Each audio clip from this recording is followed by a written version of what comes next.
खूबसूरत आंटी पानी में आराम से तैर रही थी और ये सीन किनारे खड़े छोटे लड़के को एकदम से मोहित कर गया।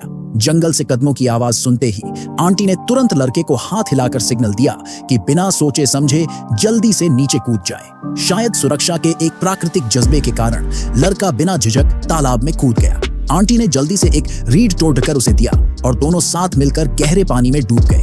जब तक आंटी का हस्बैंड वहां आया, पानी का सतह बिल्कुल शांत हो चुका था।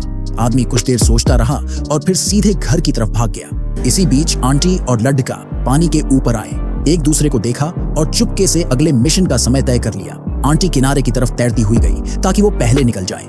लड़का उनकी सुलगना शक्ल को देखते हुए कुछ समय के लिए उलझन में पडीडीएच गया और फिर दोबारा पानी के नीचे चला गया, उन पलों को एक बार फिर महसूस करने के लिए। जब हस्बैंड घर वापस आया, तालाब के पास का सीन उसके दिमाग में बराबर चल रहा था। वो बिना सोचे समझे टेबल क्लॉथ उठाता है और जैसे सोचा था वहां छिपने के सबूत मिलते हैं। बीवी एक तीर की तरह सीधा ऊपर की तरफ भागी और दोनों के बीच एक बिल्ली चूहे का खेल शुरू हो गया। पति पीछे पीछे कबर्ड खोलता है और देखता है कि बीवी एक कोने में चिपक के बैठी है। अपने जज्बातों को बहुत देर तक दबा कर रखा, पति ने अचानक उसे अपने पास खींच लिया, पर जवाब में सिर्फ ठंडा और बेपरवाह व्यवहार मिला।